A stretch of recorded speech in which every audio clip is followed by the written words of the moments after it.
일반 가정에서 청소를 하더라도 그런 걸 신경 써서 청소를 하시게 되면 깨끗해지고 가구에 손상이 없겠죠? 네, 안녕하세요. 안녕하세요. 간단하게 자기소개 한번 부탁드립니다. 청소 업체를 운영하고 있는 이상무라고 합니다. 현재 어떤 사업하고 계시나요? 청소테크라고 청소 용역업체 운영하고 있습니다. 청소 사업하신 지는 얼마나 되셨어요? 2005년에 시작했으니까 20년 정도 된 것 같아요. 현재 월 매출과 누적 매출은 얼마나 되시나요? 평균 잡아서 월 매출 한 4천 정도, 4, 5천 정도 된다고 보면 돼요. 월에 4천을 버신다고요? 네네. 지금은 어디 가시는 길이세요? 지금 업체 문의가 들어와서 4층짜리 빌라 청소를 해주려고 하고 있습니다. 대표님 청소는 혼자 하시는 거예요? 아니요. 저희는 보통 팀으로 움직이기 때문에 4, 5명 정도 작업을 같이 한다고 보시면 됩니다. 그러면 같이 한다고 하셨는데 같이 하시는 분들은 누구예요? 여사님들이고요. 여사님들은 우리가 팀으로 움직이기 때문에 2005년에 작업을 시작해서 보통 한 20년 정도 된 사람들이에요. 그래서 같이 호흡이 잘 맞아요. 혼자 하는 청소가 아니다 보니까 호흡이 좀 중요하겠네요. 네네네네.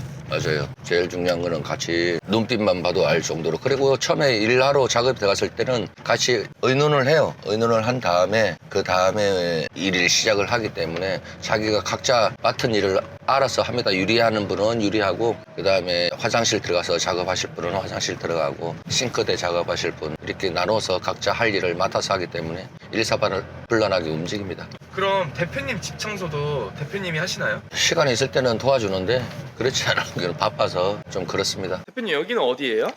여기 고객 문의 받았던 청소 이제 시작을 하려고 들어온 빌라입니다. 혹시 오늘 청소는 여기 1층만 하시는 거예요? 아니요, 지금 4층짜리 빌라인데 4층부터 1층까지 전체적으로 다 마무리해 줄 거예요. 그럼 4층을 다 청소하신다고요? 아, 예. 이 정도 규모면 청소하시는 데는 어느 정도 걸려요? 보통 7시에 만나고 작업을 준비하고 하면 한 7시 반에 시작을 해서 한 4시에서 4시 반까지 그러니까 한 8시간 정도 보통 하루 8시간 잡는다고 생각하시면 돼요. 그럼 이런 주택을 청소하는 데는 얼마 정도 받으시나요? 평당 계산을 하긴 하는데 인원에 몇 명이 들어오냐 그 차이도 계산을 하거든요. 그래서 오늘 같은 경우는 5명이 들어옵니다. 5명이 들어와서 보통 인건비하고 재료비가 들어가고 그러면 한 100만 원 정도 100에서 한 120 들어가는데 저는 여기는 이제 고객 아는 분이라서 바닥 왁스까지 무료로 해서 해드리려고 하고 있습니다. 대표님 1층부터 청소를 안 하시고 4층부터 청소를 하시네요. 그렇죠. 모든 공기들은 더우면 올라가잖아요. 그렇듯이 이게 위에서부터 내려와야지 먼지들을 청소를 하고 바닥에 깔리는 것 같이 깨끗하게 닦아주고 마무리를 하고 내려갑니다. 그래서 4층부터 3층, 2층, 1층 내려가고 마무리해서 청소가 끝나는 걸로 보고 있습니다. 집 청소를 할 때 효율적인 동선이 있을까요? 예를 들어 화장실부터 청소를 해야 된다거나 모든 게 항상 안쪽부터 바깥으로 나오는 거예요. 그러니까 아까 제가 금방 말씀드렸다시피 위에서 4층부터 1층 이야기했듯이 거기는 위에 공기가 더러운 것들이 바닥에 다 깔아앉잖아요. 근데 집 안 같은 경우도 안쪽에서 모든 먼지들이 다 쌓여요. 그 다음에 안쪽에서 청소를 싹 쓰고 바깥으로 몰고 나오면은 마무리가 된다고 볼 수가 있죠. 청소하실 때 중요하게 생각하시는 기준이 있으신가요? 모든 게 일단 청소는 고객이 만족을 해야 되듯이 내가 깨끗하게 했을 경우에 사람들이 보통 고객들이 만족을 하시긴 하는데 좀 불만족스러웠을 때는 만족할 수 있도록 같이 의논을 해가면서 깨끗하게 정리해드리고 있습니다. 방금은 뭐 하신 거예요? 지금은 유리창 닦기 위해서 이게 세정제가 있습니다. 제 같은 경우는 기본적으로 청소 유리 세정제는 이렇게 외부 청소할 때는 만들어서 쓰는데 중성이랑 알칼리 쓰는 걸 만들어서 사용을 하고 있어요. 근데 실내 유리창 청소 같은 경우는 뭐 광고는 아니고요. 이거 제가 많이 쓰고 있는 유리창 세정제인데 글라스킹이라고 수입 제품입니다. 그런데 이런 거 같은 건 향도 그러고 내부 유리창 청소를 했을 경우에 윤택이라든지 모든 것들이 좀 많이 효과를 보고 있어서 이걸 많이 사용하고 있습니다. 이제 어디를 청소하시는 거예요? 지금은 옷장 내부장인데요. 이걸 이제 참 작업하는 걸 보여드릴게요. 이제 나름대로 붙박이장이 깨끗하고 되는데 향도 있고 기본 자체 내에서 배어나오는 냄새들이 있어요. 환경 호르몬도 있고 아무리 요새 친환경식으로 해서 만들긴 하지만은 그래도 세정제를 사용을 해서 닦아야지 나중에 윤기도 오래가고 냄새 향도 없어지고 그렇습니다. 그래서 그거를 잠깐 설명해 드릴게요. 이런 붙박이장을 청소할 때 좀 중요하게 생각하시는 기준이나 어디부터 청소를 해야 된다 이런 게 있을까요? 그렇죠. 위에 항상 먼저 잠깐 말씀드렸지만은 모든 건 위에서부터 내려오는 거고요. 안쪽에서 바깥으로 청소를 하신다고 보면 되고요. 이 내부장 같은 경우도 안에 있는 먼지부터 걸어내고 나서 바깥에서 다 긁어내고 안쪽에 깨끗하게 해주면은 안쪽에서 먼지가 다시 들어갈 일은 없으니까 깨끗해진다고 볼 수가 있겠죠.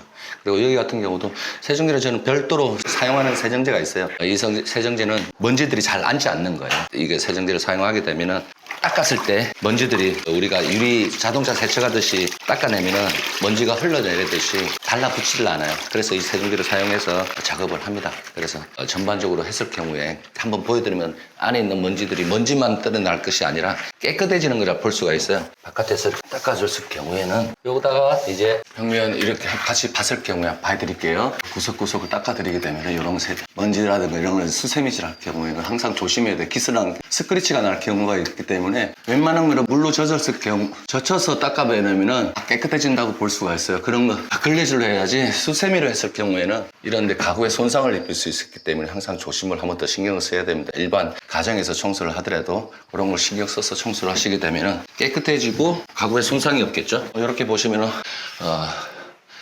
먼지만 없어진 것이 아니라 나중에는 먼지가 붙었을 때 없어지는 걸 알 수가 있을 겁니다. 진짜 깨끗해졌네요. 고객마다 다른데 핏돈치도 하는 분도 계시고 여기 같은 경우는 핏돈치를 문의를 하지 않았는데 좀 이따 고객님 오시게 되면 설명을 드리고 본인이 이제 고객이 원하시면 제가 다시 핏돈치도 해드릴 생각입니다. 대표님은 주택만 청소하시나요? 아니요, 저는 원래 주택은 일반적으로 기본적인 모든 청소가 주택 안에 다 들어있고요. 외부 쪽으로 많이 청소를 하고 있습니다. 외부 쪽이라면 어떤 쪽이에요? 뭐 건물에 관련된 외벽 청소라든지 그런 부분들, 또 비 왔을 때는 또 뭐 실리콘 코팅이라든지 그런 청소를 하고 있죠.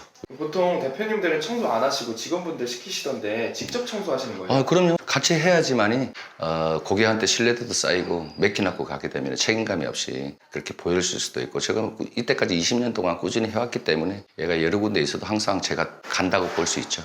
그럼 청소 사업을 네. 지금 한번 진행하려고 하시는 분들이 대표님께 연락드리면 배울 수도 있나요? 그럼요. 요새 경기가 원체 안 좋아서 그렇긴 한데 원하시면은 문의 주시면은 성실히 가르쳐 드리겠습니다. 청소 창업을 하시고자 하시는 분들은 어떤 것부터 하셔야 할까요? 기본에 이제 항상 제가 조금 전에 말씀드렸는데 모든 청소는 이런 일반 집안에 주택 안에 다 있어요. 우리 생활 공간 안에. 거기서 유리창이라든지 창틀이라든지 그다음에 뭐 에어컨이라든지 다 들어있잖아요. 일반 가구든 가구 붙박이장도 있고 청소하는 거라든지 다 있기 때문에 기본적으로 주택을 할 줄 알아야 돼요. 그러면은 외부 청소도 할 수 있고 상가 이런 것도 청소할 수 있다고 생각하시면 됩니다. 대표님 일하시면서 힘든 순간도 있었나요? 너무 거짓말이고 많았죠. 그래도 처음에 배울 때 시작할 때 잘 소통이 안 돼서 어려움을 겪은 경우도 있고, 일을 하다가 현장에서 겪는 일들이 많죠. 왜냐하면 생각했던 대로 일이 딱 이루어지면 좋은데 현장이 물이 공급이 안 된다든지 아니면 했는데 작업자들이 다시 들락날락거리면서 다시 더러워진다든지 그런 것들이 애로사항이 많죠. 이야기하면 책 한 권입니다. 그래도 우리는 서비스업이고 웃으면서 일해야 되는 상황도 많이 있기 때문에 또 고객이 만족할 때까지 그 일을 하는 일이기 때문에 즐겁게 하려고 노력하고 있습니다. 그럼 대표님은 언제 가장 행복하세요? 그래도 일 시작할 때 그때 행복하고요. 그리고 요새 다들 경기가 어렵잖아요. 그래서 일이 있다는 것 자체에 대해서 감사하고, 그다음에 일 끝나고 다들 만족해 할 때 그때 그 모습을 볼 때 기쁘고, 또 여사님들도 하루 잘 마무리하고 집에 돌아갈 때 그 뒷모습을 보면 기쁩니다. 그럼 청소 창업을 하고자 하시는 분들께 마지막 한마디 부탁드리겠습니다. 다 뭐든지 청소를 너무 쉽게 생각을 해서 덤비는 분도 계시고 하는데 모든 일이 다 쉽지는 않아요. 그 수입이라는 게 어쨌든 내가 일을 해서 남한테 만족을 줬을 때 받는 수입이잖아요. 근데 그 사람들이 만족을 하기 위해서는 그만큼 자기가 노력을 해야 돼요. 그렇기 때문에 일단 내가 성실한 열심을 보여주는 그런 것들이 있어야 되고, 기본적으로 그 다음에 이제 이런 배우면서 스킬 같은 거는 늘 수가 있기 때문에 제일 중요한 거는 성실함이 있어야 됩니다. 또 하고자 하는 마음이 있어야 되고, 그 이외에 부수적인 것들은 금방금방 하나씩 배우면서 또 알게 되는 사람 인맥 같은 경우도 알게 되기 때문에 하나씩 알게 됩니다. 오늘 촬영해 주셔서 감사드립니다. 네, 감사합니다.